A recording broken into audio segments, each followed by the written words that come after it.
नमस्कार फ्रेंड्स, मेरा नाम है कृष्ण लोधियाल। आप सभी का बहुत बहुत स्वागत है आज की इस इन्फॉर्मेटिव वीडियो में, जिसमें हम करते हैं डेली न्यूज़ एनालिसिस, फायदे की बात फाइनेंशियल एडवाइजर्स के साथ में।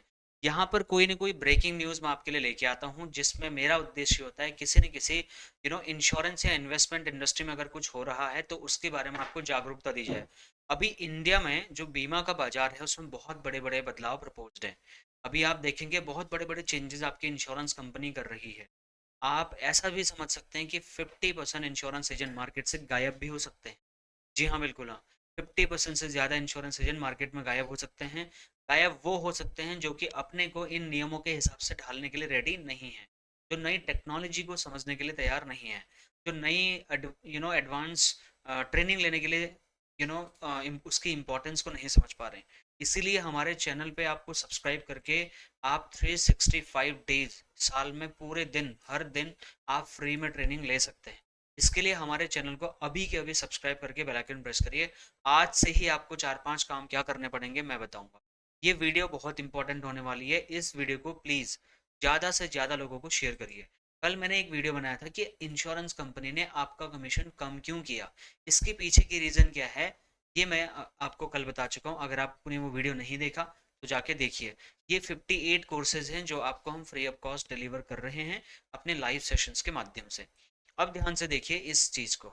यहाँ पर जितनी भी चीज़ें आपको ग्रीन में दिख रही हैं, ये आपके लिए आने वाले समय में स्वर्णिम युग की शुरुआत होगी। यानी कि आपके लिए एक बहुत बढ़िया चेंज होगा, जिससे आपको नए अपॉर्चुनिटीज़, नया बिजनेस मिलने में हेल्प होगी। लेकिन जितने रेड में हैं उतने चीज़ों में आपको डेफिनेटली नुकसान हो सकता है, अगर आपने चीज़ों को अच्छे से नहीं समझा तो मैं एक एक करके सारी चीज़ें आपको बता देता हूँ। सबसे पहले आप देखिए बीमा सखी। बीमा सखी को कल 9 तारीख को, 9 दिसंबर को नरेंद्र मोदी जी पानीपत की अपनी एक जनसभा से इसको लॉन्च करने वाले हैं। अब बीमा सखी में क्या है, पहले मैं आपको बता चुका हूँ। इसमें क्या है कि देश की महिलाओं को, ऐसी महिलाएं जो कि निम्न वर्ग से आती हैं, जिनके घर में इनकम की स्ट्रीम्स अवेलेबल नहीं है, ठीक है, जिनकी उम्र 18 साल से ज़्यादा है, ऐसी जो वुमेन हैं, जो माताएं बहनें हैं, वो LIC एजेंट बन के बीमा सखी बन सकती हैं।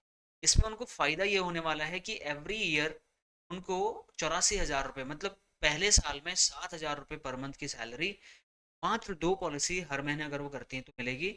कमीशन भी मिलेगा 2 पॉलिसी का, और 7,000 रुपये हर महीने अलग से मिलेंगे। तो लगभग लगभग मिनिमम अगर 2 लाख रुपए का भी पॉलिसी बेचेगी वो महिला, तो उसको 84,000 रुपये का, सॉरी, उसको महीने का 11,000 रुपये का सैलरी फिक्स आने वाला है। ठीक है, एक तो ये। दूसरे, अगले साल से उसको 6,000 रुपये महीने की सैलरी आने वाली है। टारगेट उसका मात्र वही है, 2 पॉलिसी हर महीने। उसके बाद तीसरे साल में 5,000 रुपये हर महीने करके, ऐसे करके 3 साल तक गारंटेड उसको सैलरी ऑफर की जा रही है। अब आप एक बार सोच के देखिए, अगर ये अनप्रोफेशनल लेडीज जिन्होंने ट्रेनिंग नहीं ली है, यानी कि जिनको इंश्योरेंस के बारे में ज़्यादा समझ नहीं है, अगर ये एजेंट बन के मार्केट में आती हैं, इनका पहला टारगेट होगा कि अपना 7,000 रुपये सिक्योर किया जाए, 2 पॉलिसी जैसे तैसे साम दाम दंड भेद बेची जाए। तो जब, अगर मान लीजिए 1 लाख महिलाएं भी इसमें एनरोल करती हैं और 2 पॉलिसी एक महिला करती है, ऐसे आप देखिए 1 लाख महिलाएं कितना पॉलिसी करें, कम से कम 2 लाख पॉलिसी एक झटके में इंडिया में बिकने वाली है। और ये पॉलिसीज कहीं ना कहीं आप बेच सकते हो।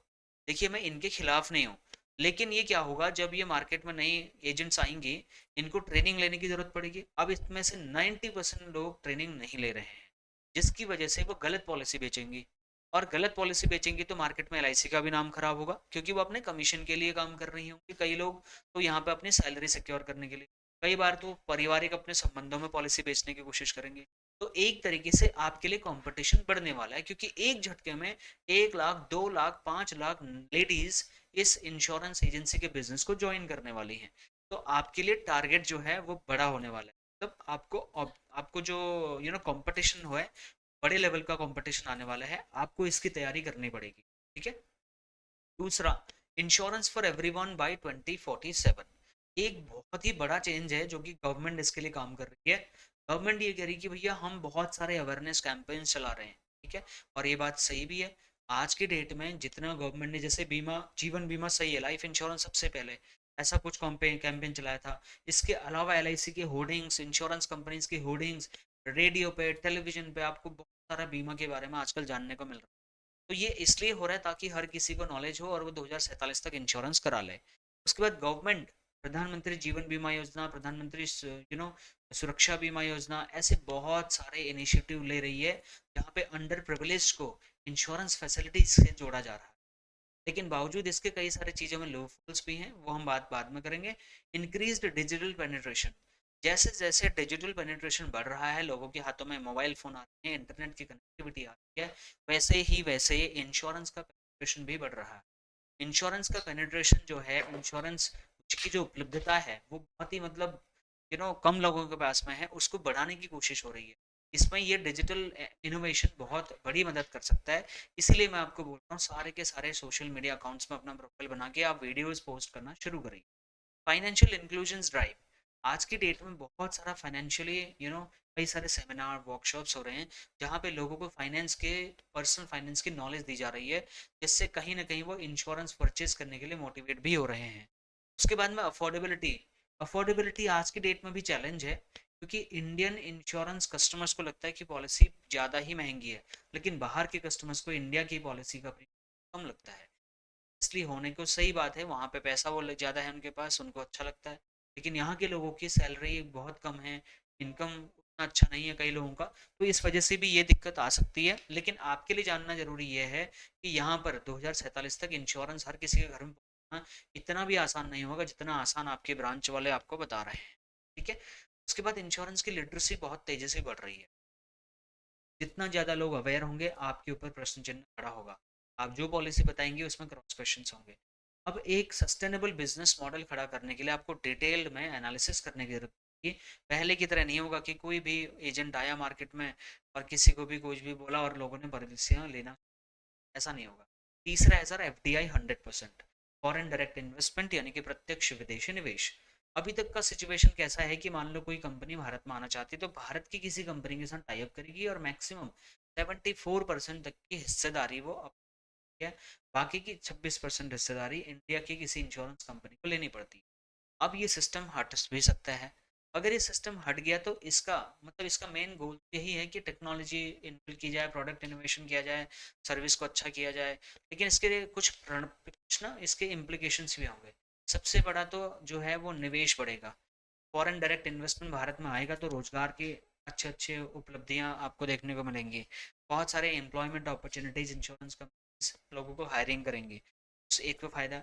लेकिन क्यों भारतीय साझेदारों में हिस्सा खरीदना महंगा है? मतलब जो विदेशी कंपनियां हैं, बावजूद इसके अगर 100% FDI कर भी देते हो, कहीं ना कहीं मुझे ऐसा लगता है कि विदेशी कंपनियों के लिए ये FDI 100% करना एक बहुत बड़ा अट्रैक्टिव माध्यम नहीं होने वाला है, कि उनको पहले से ही लगता है कि इंडिया में अगर किसी इंश्योरेंस को एक्वायर करना है या वहाँ के बिजनेस को अपने लिए अडॉप्ट करना है, तो यहाँ पर बहुत ज़्यादा उनको पैसा खर्च करना पड़ता है। इसके लिए उनको लगता है कि शायद ये फ़ायदे का सौदा नहीं, कि जब यहाँ पर जो जब इंश्योरेंस में जो FDI है उसको 74% किया गया, तब भी कोई बहुत ज़्यादा इंश्योरेंस कंपनी, अब जब 100% कर रहे हो तो ऐसा ज़रूरी नहीं है कि बड़ी बड़ी इंश्योरेंस कंपनी आ ही जाएंगी और यहाँ पे बिजनेस जमाना शुरू कर दें। बहुत बड़े कैपिटल इन्वेस्टमेंट की ज़रूरत उनको, माय डियर फ्रेंड्स। इसके लिए उनको भी अपना फ़ायदा देखना पड़ता है। उसके बाद जो चेंज आने वाला है वो है आपका कंपोजिट लाइसेंस। मतलब अभी तक आप किसी एक पर्टिकुलर इंश्योरेंस कंपनी से बीमा बेच सकते थे, अब आप मल्टीपल कंपनियों से बेच पाओगे। Simplified licensing, customer convenience, cost reduction, increased gas, इनमें आपके डेफिनेटली कुछ जो है आपको फायदे देखने को मिल सकते हैं कंपोजिट लाइसेंस के। लेकिन यहाँ पे कई बार में जो है क्वालिटी डिक्लाइन हो सकती है। इतनी सारी पॉलिसी जब एक ही कंपनी बेच रही होगी तो डेफिनेटली कॉन्फ्लिक्ट हो सकता है क्लाइंट्स के इंटरेस्ट का, क्लाइंट का डेटा का। उसके बाद में कई सारे ट्रेनिंग रिलेटेड चैलेंज आएंगे इंश्योरेंस एजेंट्स, क्योंकि ट्रेनिंग तो हुई नहीं है, बस सीधा सीधा प्रोडक्ट लॉन्च हो रहे हैं। उसके बाद में थोड़ा जो नए एजेंट हैं उनके लिए टफ कंपोजिट लाइसेंस में काम। लेकिन ऐसा नहीं कि आप कर नहीं सकते, आप डेफिनेटली कर सकते। फिर है GST। अभी GST के ऊपर में डिसीजन आने वाला है, 5 लाख तक के कवरेज वाले पॉलिसी को GST से बाहर किया जा सकता है, जिसमें सीनियर सिटीजन्स को कवर करते हुए मैं उनका जो भी लिमिट है उस हिसाब से GST हटाया जाएगा। इस तरीके की बातें हो रही, जो भी अपडेट होगा हम आपको बता देंगे। लेकिन इससे आपको क्या सीखना चाहिए, इंश्योरेंस एजेंट्स को क्या सीखना चाहिए, इसमें उनको ज़्यादा से ज़्यादा अवेयरनेस लोगों को फैलानी चाहिए। जो भी पैसा बच पा रहा है उसको आप दूसरे जिन्हें चीज़ों में इन्वेस्ट कर सकता है आपका क्लाइंट। इस तरीके से मार्केट में यू नो आपको क्लाइंट को बताना पड़ेगा। उसके बाद में एक चेंज आ रहा है, मिनिमम कैपिटल। मिनिमम कैपिटल के हिसाब से पहले 100 करोड़ रुपए होता था। आपको अपनी एक इंश्योरेंस कंपनी खोलनी है तो आपको 100 करोड़ रुपए डालना पड़ेगा, इन्वेस्ट करना पड़ेगा। अब ये कह रहे हैं कि आप मिनिमम 50 करोड़ में भी अपनी इंश्योरेंस कंपनी लॉन्च कर सकते हो। अगर ऐसा होगा तो कई तो इंश्योरेंस LIC के एजेंट ही खोल सकते हैं, इनके पास अच्छा पैसा है, तो आप भी खोल सकते हैं। इससे लेकिन कुछ फ़ायदे होंगे, कोई नुकसान होंगे। फ़ायदे की बात करें तो यहाँ पे नए खिलाड़ियों को अवसर मिलेगा, नए इंश्योरेंस कंपनीज खुलेंगी, बढ़िया बढ़िया प्रोडक्ट निकालेंगे, अफोर्डेबल प्रीमियम्स रखेंगे। लेकिन at the same time insurance market में बहुत तगड़ा कंपटीशन इसको कंपटीशन को जब ये जन्म दे देंगे, इससे मार्केट में दिक्कत भी क्रिएट हो सकती है। अब मेरे हिसाब से और दूसरा एक बहुत ही बड़ा फैक्टर है मार्केट में, जिसमें बोला जा रहा है कि प्रीमियम फाइनेंसिंग की बात हो रही है। प्रीमियम फाइनेंसिंग अगर आपको नहीं पता, मैं आपको बता देता हूँ। मान लो आपने एक पॉलिसी ली, आप उसका जो है नहीं भर पा रहे, तो आप उसका प्रीमियम भरने के लिए लोन ले सकते हो, बोलते हैं फाइनेंसिंग। वही इंश्योरेंस कंपनी प्रीमियम फाइनेंसिंग करके आपको जो है, यानी कि प्रीमियम फाइनेंसिंग करके आपको लोन दे सकते हैं, जिससे आप आपका रिन्यूअल प्रीमियम जमा कर सकते हैं, फिर आपके इंस्टॉलमेंट के माध्यम से वो देना पड़ेगा। उसके बाद में यहाँ पे इसके एडवांटेज डिसएडवांटेज सब मैंने लिखे हैं, बेसिक आप समझिए। डिटेल में अगर आप बात करना चाहते हैं तो लाइव सेशन में मेरे से कनेक्ट। एक लास्ट है IFRS। IFRS मतलब जो है वो इंटरनेशनल लेवल का एक मतलब मानदंड है, एक एक एक चीज़, एक सर्विस है, एक रूल है। मतलब आपको अभी तक इंडिया की इंश्योरेंस कंपनी जो भी अपने रिपोर्ट यू नो ट्रांसपेरेंसी के साथ नहीं होती। अब यहाँ पे क्या हो, कंपलसरी कर दिया इन लोगों ने कि आपको इंटरनेशनल फाइनेंशियल रिपोर्ट स्टैंडर्ड के अकॉर्डिंग अगर आप IFRS 17 का रूल पढ़ो तो ये कंपलसरी कर दिया जाएगा सारी इंश्योरेंस कंपनी कि आपको रिपोर्टिंग बहुत ही ट्रांसपेरेंट करनी पड़ेगी। पहले आप क्लेम दीजिए, उसके बाद बताइए क्या नेट आया हुआ है, जिससे कि मार्केट में बढ़ेगा, मार्केट में पोजीशन LIC की। एडवांटेजेस में लोग स्टैंडर्डाइजेशन को अप्रूव करना चाहते हैं, ग्लोबल करना, उसमें इसके हेल्प लेंगे। इनहेंस ट्रांसपेरेंसी लोगों को मिल सकती है अगर ऐसा ट्रांसपेरेंट रिपोर्ट कंपनी शुरू करेंगे। उसके बाद इन्वेस्टर का कॉन्फिडेंस कंपनीज के लिए बढ़ेगा, अच्छे रिस्क मैनेजमेंट पॉलिसीज आ सकती है। लेकिन यहाँ पे इम्प्लीमेंटेशन कॉस्ट बहुत ज़्यादा बढ़ सकती है। अब ये मैं क्यों बोल रहा हूँ, आने वाले दिनों में बताऊंगा। कॉम्प्लेक्स प्रोसेस हो सकता है, रेगुलेटरी मिस अलाइनमेंट हो सकता है, रिपोर्टिंग वॉलेटिलिटी हो सकती है, लिमिटेड शॉर्ट टर्म गेन्स हो सकते हैं, जिसकी वजह से पॉलिसी होल्डर का नुकसान भी हो सकता है। इस पे आपको क्या लगता है, आपके क्या विचार हैं, कमेंट करके हमें ज़रूर बताइए। बाकी ये PBC के बारे में नहीं पता तो पर्सनल बिजनेस कोचिंग 12 महीनों का प्रोग्राम है, जिसमें मैं 12 महीने तक लगातार 52 वीक्स तक कोचिंग करते हैं। आपको उसमें पर्सनल सेशंस भी मिलते हैं, ग्रुप से कई सारे प्रैक्टिकल ओरिएंटेड एक्टिविटीज़ आपको करने के लिए मिलती हैं। इसमें PBC में आप ज्वाइन करना चाहते हैं तो वन टाइम पेमेंट या फिर EMI के माध्यम से आप आ सकते हैं। और ई में 25 LIC कॉम्बिनेशन ईबुक आपको फ्री होगा। ये वीडियो कैसा लगा कमेंट करके ज़रूर बताइए। आपके लिए हमने बहुत सारे और भी पहले से बनाए हैं, अगर नहीं देखें तो जा कर के देखिए। मेरा पर्सनल नंबर अगर आपको चाहिए तो स्क्रीन के ठीक सामने है। मैं मिलता हूँ आपको एक नेक्स्ट और एक्साइटिंग सी वीडियो में। हाँ, इस वीडियो को शेयर ज़रूर कर दीजिए। So very much, bye.